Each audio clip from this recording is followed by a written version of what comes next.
So in terms of the investing questions that we get most from our audience, because we're just going to be going through some of our best of questions that you guys ask about investing. One of the primary things that people ask us is, what are the different types of retirement accounts and which ones do I need? Hola a todos, les saluda Briseida. Creo que se alegrarán de haberse detenido aquí en este video durante unos minutos, porque cuando lo vi en un canal financiero de YouTube, me intrigó el título del video. Mientras lo veía sentí que tenía que haber alguna aclaración. Las respuestas son típicas de lo que responderían los asesores financieros, así que quiero decirte que ellos nunca lo harán, pero necesitas saberlo. Trataré de recortar las partes más importantes, luego saltaré con un comentario o dos. El objetivo aquí es realmente darte las respuestas que más se preguntan. Así que veamos. One of the primary things that people ask us is, what are the different types of retirement accounts and which ones do I need? Sure. So that's a really big question. And the reason for that is we have retirement accounts because when you invest within the shell of a retirement account, I like to call it a caboodle. When you invest in a caboodle that is a retirement account, the whole reason for it is you're getting some sort of tax benefit. Bien. Vamos un poco rápido. La verdad es que no sabes si es un beneficio fiscal en los años venideros cuando finalmente comiences a recibir distribuciones de tu cuenta. Debería decir que puede tener beneficios fiscales. Cuando pones dinero en un plan de jubilación, estás aplazando el impuesto. No es condonación de impuestos, es aplazamiento de impuestos. Si has visto más videos, sabrás que la única forma de ganar un plan de jubilación es diferir impuestos a un nivel más alto que cuando lo contratas. Si difiere tu impuesto en un tramo del 20% y luego lo sacas cuando te jubilas al 25%, pierdes. Por lo tanto, ella debería de decir, hacemos planes de jubilación para obtener un beneficio fiscal esperanzador, pero no un beneficio fiscal asegurado, y luego explicar lo que tiene que suceder para que sea un beneficio para usted. And so if you're ever like, IRA, 401k, WTF, like why is this all confusing? Well, it's because the IRS done this to us. And therefore, because they're giving us a tax benefit, right? They're throwing us this tax bone. On the flip side of that is that they get to write the rules for use. Sure. And so if you're ever confused about which one you qualify for, you are not alone. It is kind of confusing. A great place to start is if your workplace offers a workplace retirement plan or an account like a 401k, 403b, TSP, or 457, that's a great place to start. Al final, básicamente solo hay dos diferencias entre todos esos planes. La cantidad que puedes aportar, si hay una coincidencia por parte de su empleador. Aparte de eso, funcionan igual diferir el impuesto hoy y pagar el impuesto después.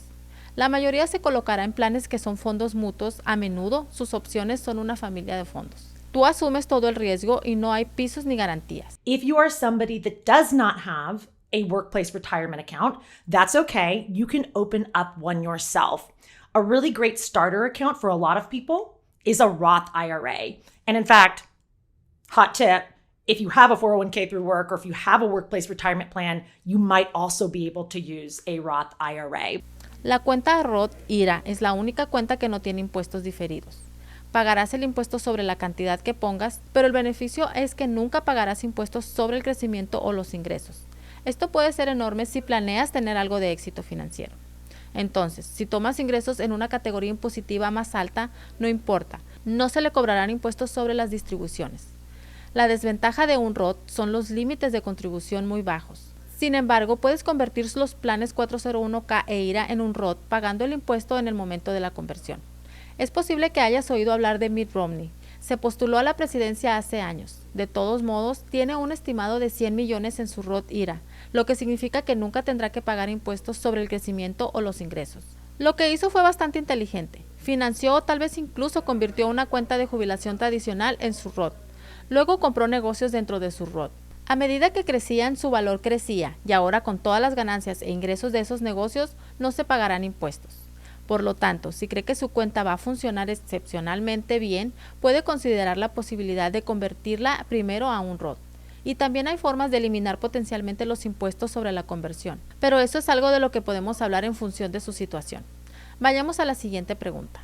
What should I do beyond that investment-wise? And how do I invest beyond my retirement account? La respuesta a esta pregunta fue, en primer lugar, maximizar sus cuentas de jubilación. Como ya hemos comentado, puede que esta no sea la mejor estrategia para ti. No solo se sabe cuál es su categoría impositiva futura, sino, lo que es peor, su dinero está en la cárcel. Mire, hay tantas inversiones alternativas que pueden crear más riqueza, ganar más ingresos y proporcionar mayores ventajas fiscales fuera de un plan de jubilación. Es posible que haya más oportunidades para usted que simplemente tirar el dinero en un plan de jubilación y luego cruzar los dedos para que el mercado funcione perfectamente para usted y no se desplome cerca de su jubilación, y que saldrás en una categoría impositiva más baja. Es casi como si esperas no tener demasiado éxito y permanecer en una categoría impositiva más baja. Mi esperanza para ti es que tengas mucho éxito. Lo siguiente que dice es que hay que entender en qué se está invirtiendo. Y estoy de acuerdo con eso, y puedo decirles que si le preguntan a 100 personas que poseen el 401k y en qué están invertidos, no tendrán ni idea. Como se mencionó, la mayoría de los planes de jubilación consisten en fondos mutuos. Es posible que no tengan muchas opciones, por supuesto te animarán a diversificar tus participaciones. Solo debes saber que la diversificación entre los fondos mutuos en su mayor parte no protege de las pérdidas. Cuando los mercados caen un 20, 30 o 50%, todos tienden a bajar. La diversificación debe darse entre las clases de activos, no solo entre diferentes fondos. La verdadera diversificación es tener activos no correlacionados como las acciones, el oro o los bienes raíces. Tener 10 fondos mutuos que están en todos los mercados de valores de alguna manera no es diversificación. También menciona las tarifas. Vale la pena señalar que las tarifas tienen un impacto masivo en los resultados futuros. Podrías pensar en 1%, más o menos no es una gran cosa. Echa un vistazo a esto. Tony Robbins muestra este gráfico y el impacto de las tarifas. Muestra a 3 amigos, cada uno tiene $100,000 creciendo al 8% de los 35 hasta los 85 años. Las tarifas del 3%, número 1, crecen a $432,000. Las tarifas del 2%, número 2, crecen a $574,000. Y las tarifas del 1%, número 3, tienen $761,000. Gran diferencia incluso con 1% en las tarifas, pero hay varios informes de tarifas de 401k que son del 3 o 4% o más. Las tarifas son un asesino para ti. Ni siquiera hemos hablado de las pérdidas potenciales durante los accidentes. Por lo tanto, te anima a maximizar tu cuenta de jubilación, en lo que debes de pensar mucho. A continuación, dice que abra una cuenta de corretaje. And the next easiest thing to do is open up a brokerage account. A brokerage account is just a place where you can buy and sell investments, but you can invest it pretty much the same way you're investing within your retirement account if the goal is for long-term growth. Ella dice que hay que invertirlo de la misma manera que se invierte en la cuenta de jubilación.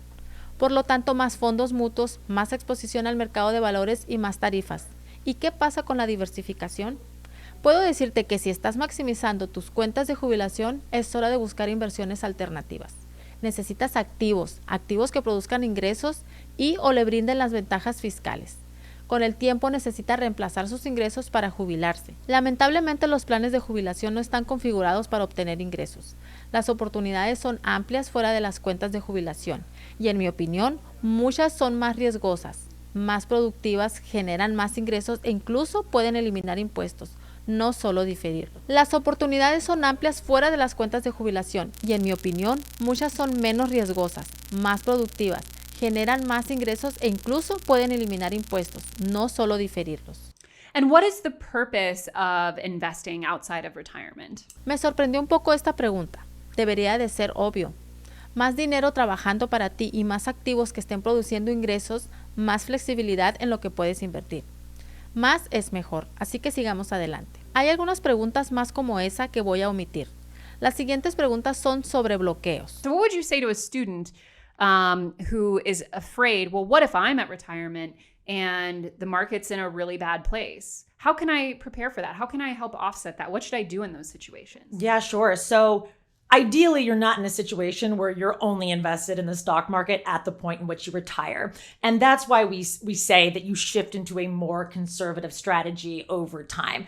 For some people, that might mean bonds. For some people, that might mean, 5 years out, if we have a good stock market year, take off some profits and put it in cash so that you enter into retirement, even if the market crashes, even if you have 70 or 80% of your money invested in the market. It doesn't matter because you have the cash you're going to live off of until the market can recover again.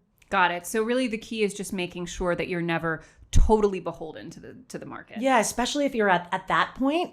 That's why it's recommended that for young people, if you're not trying to live off of this money, you have the time to allow the stock market to work for you. Acabo de hablar en Dallas con un grupo y hablamos sobre las 4 claves para crear riqueza. Y tal vez este gráfico lo dice todo. Lo que los planificadores financieros parecen olvidarse de decirles a sus clientes es que cuando un mercado se desploma, sí, es probable que se recupere, pero de lo que nunca se puede recuperar es del tiempo perdido. Fíjate, no es solo el dinero, sino se pierde el tiempo. Mira este gráfico. Muestra a alguien guardando $2,000 al mes, $24,000 al año desde su edad actual hasta los 65 años. Edad de inicio, años para invertir, total invertido, valor a 65 años. Fíjate que a los 25 años tienes 40 años para invertir al 10%. Eso creará $12.6 millones. Recuerde que es sin pérdidas, pero espere solo 5 años y comience a los 30 años y perderás $5 millones. Espera a empezar a ahorrar a los 40 años y perderás más de $10 millones. ¿Ves la importancia del tiempo? Una vez más, esto es asumiendo que no hay pérdidas. ¿Te das cuenta de lo costoso que puede ser perder una década? Si tenías 40 años durante la crisis del 2008, tenías que esperar hasta los 50 para recuperarte de las pérdidas. Eso significa que perdieron 10 años de tiempo. La diferencia entre los 40 y los 50 años le costaría 1.8 millones. Podría haber tenido 2.6 millones a partir de los 40 años sin pérdidas, pero debido a la década perdida se perdió 10 años y tendría 828,000. La diferencia entre perder 10 años es de 1.8 millones de dólares. Eso es enorme. De esto nunca se habla. Solo hay que esperar a que pase. El mercado se recuperará, es lo que te dicen. Pero recuerda, es el tiempo perdido el que tiene tanto impacto como el dinero. Luego entran los ingresos al jubilarse. Dejemos una cosa por ahí. Su plan de jubilación típico con fondos mutuos no está diseñado para obtener ingresos. Ahora dice que hay que tomar las ganancias de los años buenos y ponerlas en efectivo para poder vivir en caso de que se produzca un colapso. Eso no es práctico y la gente no hace eso. Esperan a que el mercado se desplome, luego entran en pánico y luego se desconectan. Aquí es donde tenemos que tener una mentalidad diferente. Los planes de jubilación se centran en el crecimiento y no es algo malo, pero cuando nos ponemos en manos a la obra y salimos de la maleza, por así decirlo, hasta que haya descubierto una manera de reemplazar sus ingresos, no podrá jubilarse. Necesitas ingresos, o debería decir más ingresos. Verás, puedes tener una gran cantidad de dinero, tu 401k podría tener muchos ceros, pero si no produce ingresos es difícil vivir de él y realmente disfrutar de la vida. No importa cómo se mire, el objetivo debe ser el ingreso, y en concreto los activos generadores de renta. ¿Por qué quieres que crezca tu dinero? Para que un día puedas gastarlo. ¿Cómo vas a comprar las cosas? ¿Una casa, un coche, un barco? ¿Cómo? ¿Cómo vas a viajar, disfrutar de la vida? Necesitas ingresos. Tal vez quieras pagar deudas. La mejor manera de tener más ingresos. Quieres dinero para vivir el resto de tu vida bien y de nuevo ingresos. Tenemos el enfoque equivocado. Podrías valer millones, pero si no tienes ingresos no vas a disfrutar de la vida. Es por eso que el 401k y los planes de jubilación nos han decepcionado. ¿Sabes cuánto puedes sacar de un 401k cada año? Se llama la regla del 4%. Por lo tanto, 1 millón son $40,000 al año en ingresos. Entonces puedes pagar impuestos sobre eso antes de gastar. El promedio del 401k para que una persona de 60 años es menos de 250,000. Lo que sus asesores deberían de haber estado haciendo es adquirir activos que produzcan ingresos y ventajas fiscales. Entonces su objetivo debe ser reemplazar sus ingresos a cualquier edad y luego podrá jubilarse. La sugerencia o el plan que estos dos desechan no es práctico y aborda el principal problema de la jubilación, es decir, tiempo perdido durante los accidentes, falta de ingresos y pago de impuestos. Eso debería de ser el enfoque. No es tan fácil, esto es lo que hacemos. No es tan difícil, esto es lo que hacemos. Por eso dejé la planificación financiera tradicional hace décadas. Sabía que no estaba funcionando y tenía que encontrar una mejor manera. Por cierto, no culpo a estas señoras. Esto de Wall Street, esto es lo que te enseñan como asesor financiero y a menos que quieras salir de la caja, estás atrapado con estas ideas que no funcionan. Así que pasemos a la siguiente pregunta. Esta es interesante y es básicamente si debo comprar o alquilar una casa. Obviamente las circunstancias, el lugar donde vives son factores a tener en cuenta.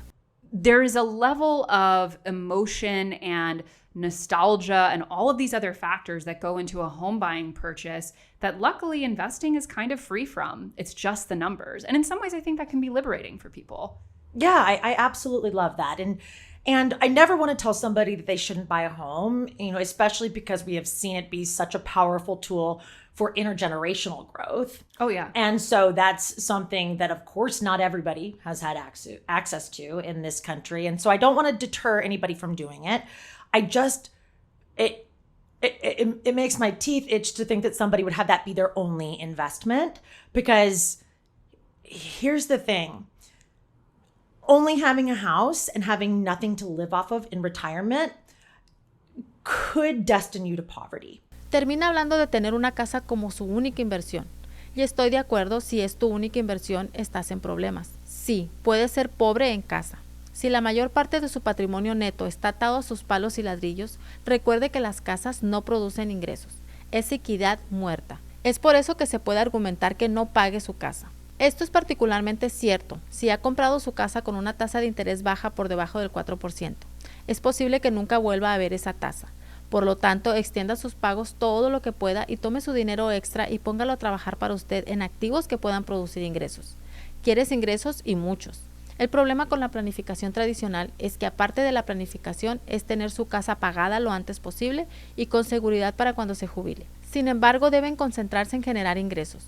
Más ingresos de lo que necesita y suficientes para hacer el pago de una casa también. No quiero obsesionarme demasiado con los números, pero la inflación es tu mejor amiga cuando tienes una hipoteca y una casa. Un ejemplo sencillo es suponer que compraste una casa en 2020 por $250,000 y tu hipoteca es del 4%. Tu pago es de alrededor de $1,200 con capital e intereses. Ahora, supongamos que la inflación continúa en el 7%. Un pago de $1,200 en 10 años sería el equivalente a $580 hoy, y en 20 años se sentiría como $280. ¿Ves que tu dólar vale más hoy que en el futuro? Entonces, ¿por qué no usar dólares más baratos o menos valiosos para pagar su hipoteca? Rara vez se habla de estos conceptos tan simples. Digámoslo de nuevo. Su casa no produce ingresos, el capital que tiene está muerto y lamentablemente demasiadas personas tienen la mayor parte de su patrimonio neto en una casa sin producir ingresos. Hoy tu dólar vale $1, pero cada año con la inflación cada vez vale menos, así que usa dólares futuros que tengan menos valor para pagar tu hipoteca. Luego, toma el dinero extra que ibas a gastar en pagar tu casa y haz que funcione para ti. Deje que produzca ingresos, deje que crezca y se capitalice, y aún así obtendrá la apreciación de su hogar también. Luego, deje que sus activos generadores de ingresos eventualmente reemplacen sus ingresos y pague sus pasivos. Creo que estas mujeres están haciendo todo lo posible con lo que la planificación financiera tradicional les ha enseñado, pero dado que les ha fallado a tanta gente, es hora de mirar fuera de la caja y ver qué es lo que realmente puede hacer para acelerar su patrimonio. Genere ingresos. Creo que estas mujeres están haciendo todo lo posible con la planificación financiera tradicional que se les ha enseñado, pero dado que les ha fallado a tanta gente, es hora de mirar fuera de la caja y ver qué es lo que está realmente funcionando para acelerar tu patrimonio, generar ingresos y reducir sus impuestos generales. Suena bien, ¿verdad? Bueno, pues entonces comunícate, hablemos y al menos toma una copia del más reciente libro de Dan, Las 4 claves para generar riqueza. Bueno, muchas gracias por acompañarnos, nos vemos a la próxima. Gracias, cuídate.